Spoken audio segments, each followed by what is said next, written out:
दिल्ली में 26 साल बाद बीजेपी का सियासी सूखा खत्म हो गया है। बीजेपी ने पिछले 3 विधानसभा चुनाव से दिल्ली की सत्ता पर काबिज आम आदमी पार्टी को करारी हार दी है। ये हुआ क्या? मैं भारतीय जनता पार्टी को इस जीत के लिए बहुत बहुत बधाई देता हूं। तो जालिमों, मोदी दिल्ली भी जीत गया है। हमारे पंजाबी में कहते हैं ऐसी क्या गिदड़ सिंगी है कि मोदी साहब जो है वो हमेशा जीत जाते हैं। इस वक्त पूरी दुनिया में एक ही खबर चल रही है, आज भारत जीत गया। अब Narendra Modi is a person जिसके ऊपर करप्शन चार्जेस कोई नहीं है, ये करप्शन की बात कोई नहीं है। आफ्टर 27 ईयर्स 27 साल के बाद रिक्लेम किया है दिल्ली को बीजेपी ने। बड़ी क्लैरिटी है कि नरेंद्र मोदी जो है और उनकी पार्टी जो है वो दिल्ली के अंदर गवर्नमेंट बनाएंगे। ये बात कही जा रही है कि आप हो गई साफ और मोदी की महिला और मिडिल क्लास ने आपको कर दिया है साफ। ये एक समझ लें कि बड़ा मुश्किल चीज थी। और दिल्ली वालों, आपने जो आज कमाल किया है, आपको बार बार जितना मर्जी थैंक्स करें उतना कम है। आज पाकिस्तान हारा है, आज चाइना हारा है। दोस्तों नमस्कार और आपका स्वागत है ट्रू इंडियन रिएक्शन चैनल पर। दोस्तों, दिल्ली विधानसभा चुनाव का परिणाम आ गया है जिसमें बीजेपी ने प्रचंड जीत प्राप्त कर लिया है। अब जाहिर है कि दिल्ली में बीजेपी की ही सरकार बनेगी। ये समाचार जब हमारे प्रिय भिखारिस्तानी को पता चला तो मानो जैसे उनके ऊपर दुखों का पहाड़ ही टूट पड़ा हो। जहां एक ओर दिल्ली की जनता सरकार बनाने में व्यस्त है, वहीं पाकिस्तानी थिंक टैंकर्स ये सोच सोच कर बहुत बीमार हुए जा रहे हैं कि आखिर मोदी हर बार जीतता कैसे है। आलिया शाह, कमर चीमा जैसे पत्रकार और थिंक टैंकर्स इस समय अपना पूरा समय यही बात समझने में लगा रहे हैं कि आखिर मोदी को कौन हराएगा या मोदी हारेगा कैसे। आलिया शाह पाकिस्तान की सरकार और जनता को चेताते हुए कहती हैं कि जलमो, मोदी दिल्ली भी जीत गया, इट मीन्स सुधर जाओ, मोदी की हार का सपना भूल जाओ, क्योंकि अब तो यही लगता है कि हर बार आएगा तो मोदी ही। चलिए इस मजेदार वीडियो को आगे देखते हैं। कृपया इस चैनल को सब्सक्राइब करें, लाइक करें, शेयर करें और हाँ, कमेंट बॉक्स में जय हिंद लिखना बिल्कुल न भूलें, इट्स फ्री। आइए आपसे मिलते हैं नेक्स्ट वीडियो में, तब तक के लिए अपना बहुत ज़्यादा ख्याल रखें। टेक केयर, जय हिंद, वंदे मातरम। अब 48 सीट्स हैं, ठीक है जी। 70 मेंबर की लेजिस्लेटिव असेंबली है। आम आदमी पार्टी के पास 22 सीट्स हैं as per the election commission of India का ये जो डाटा है।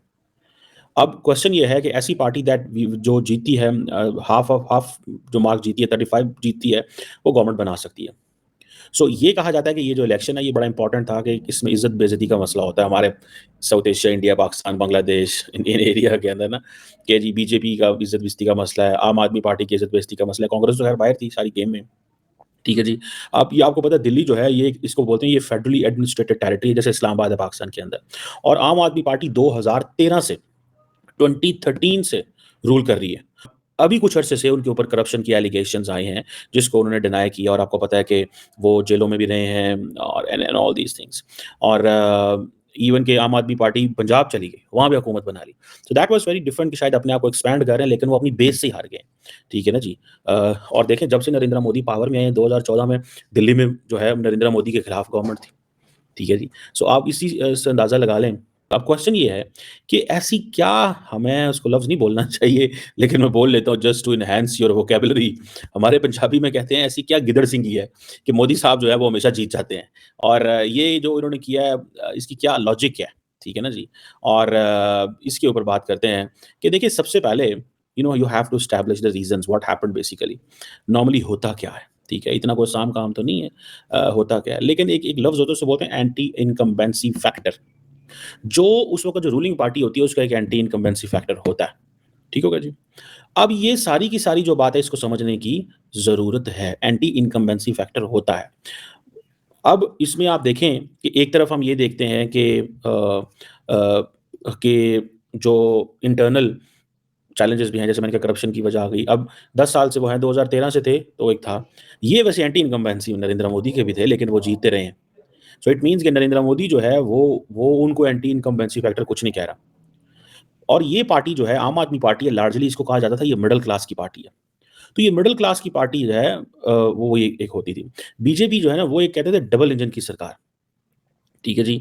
सो ये वो समझते हैं कि अब डबल इंजन हमारे पास है, ठीक है जी। और कि मरकज़ भी आपके पास है, हर जगह सेंटर भी आपके पास है, दिल्ली भी आपके पास है, बाकी भी आपके पास है। तो ये डबल इंजन सरकार जो है ये अब चल रही है। और नरेंद्र मोदी ने ही कैंपेन लड़ी इस इलेक्शन की, और उन्होंने कहा जी कि हम डबल इंजन डेवलपमेंट देंगे, और ये भी कहा कि हम आपकी करप्शन को भी एक्सपोज़ करेंगे। अब Narendra Modi is a person जिसके ऊपर करप्शन चार्जेस कोई नहीं है, ये करप्शन की बात कोई नहीं है।